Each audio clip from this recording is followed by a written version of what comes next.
So the Buffalo Bills have been a team that have pushed the Kansas City Chiefs a few years, but last year they definitely took a step back, some due to injuries and just also maybe the regression of Josh Allen. I'm not a fan of how he's been a little bit reckless in last season. It seemed that there were a lot of turnovers, a lot of hero ball going on here, and then you have these Stefon Diggs type of rumors running around that he's not really happy with how things are going in Buffalo. And I think this year is really like their last stand with this core. Von Miller's not getting any younger.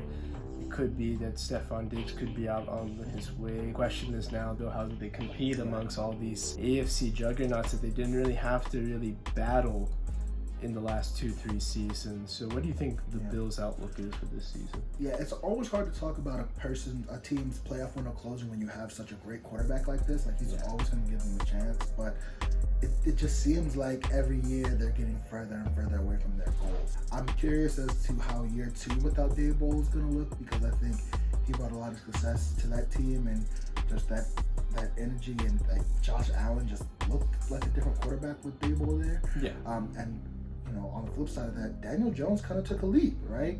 I mean, he wasn't a world beater, but he just looked a lot more competent. Is Daboll a guru or is he not a guru? Right. Like how much, I don't want to, take away from Josh Allen, but I think that Daboll being there was really important to his development. Yeah. And, we attributed a lot of his development also to Diggs being there. When you have an alpha receiver, that's always going to make a difference. Yeah. But it's also curious to see that conversation around that offense, because preseason last year they talked about how that's one of the top offenses in the league, but now you're hearing all this about how they need help on the other side of Diggs and they need help in the running game. Gabe didn't take that lead that a lot of people, expected him, because he had that super epic game against the Chiefs in the divisional round. So he thought, well, if that's what he can do, that's a ceiling. Easy, guy that you can slot in right next to him, he'll take that leap. He had injuries last year that probably didn't help, and then I don't know, maybe he's just not a guy. Other than that vertical route, we haven't been able to see too much in his route running ability. But I did hear in training camp that Stefon vouched for Gabe Davis, saying that he is taking a lot of steps forward. So I think we'll see a different Gabe Davis this year that will definitely take some pressure off of Stefon Diggs.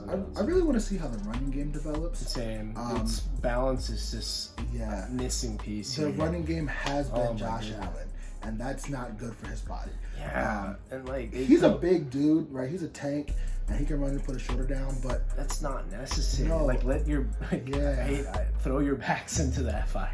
We talk about Lamar, Justin Fields, Jalen Hurts, getting down, Kyler Murray getting down, protecting himself, but Josh Allen's running around like a crash dummy. Well, it's like he's a guy that I think was very similar to Carson Wentz. Wentz played in this division where he could run over everybody, and he is a big guy. But then their games are very similar, and I think Josh has hit that ceiling that Wentz never did, and he's become more of a positive light than what Wentz has been. But it's very similar to where you want to run over somebody, and that's not the way to do it.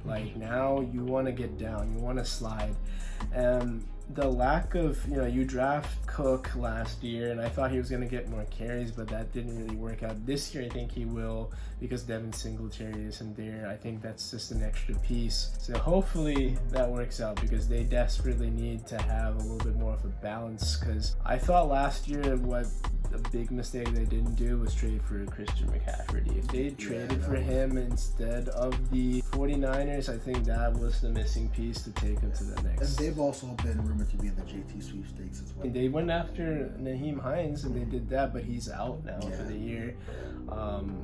And that was a sacrifice for Zach Moss, who I thought was honestly maybe better than Nyheim Hines on special teams, but they didn't really do a lot in the backfield. But Cook is young, and I think they're really going to see what he can do. I think he's flashed a lot, so I'm excited to see what he does.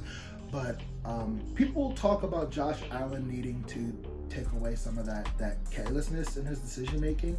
I've always been a big advocate of risk taking, because especially when you have somebody like Diggs on the outside, give him a shot, right?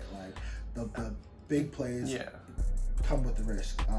It's calculated risk. That's my thing. I don't think there's a lot of processing sometimes on some of these reps that we see. It's like it's going straight. It's just like, you know, I'm gonna trust my big arm and I can zing it through this window because I have enough posture to get there, and it doesn't, that zip isn't there. Yeah. It's almost as though if that running game develops, we're gonna need to see less of him taking those risks. Absolutely. They're not gonna be in situations where he has to do it. Unlocks everything, Yeah. because then safeties have to come down in the box, throw up a pass that's right over that safety shoulder, and then, you know, Diggs is taking that thing to the house.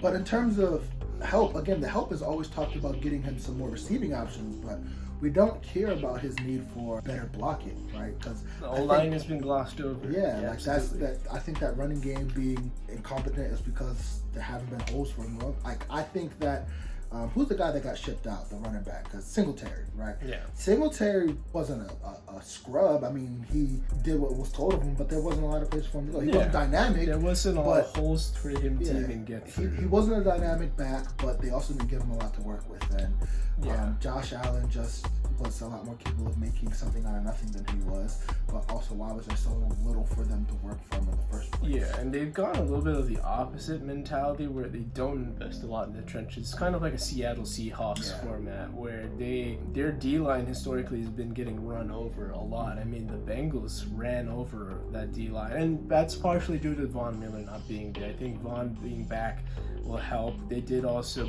try to bolster that D-line in the offseason, but it was a very overall quiet offseason for the Bills, who got really exploited at home last year against the Bengals. Again, it's an arms race. I'm not too high on the Bills this year because I think now their window is closing, if not closed already, but we'll see what happens with Buffalo.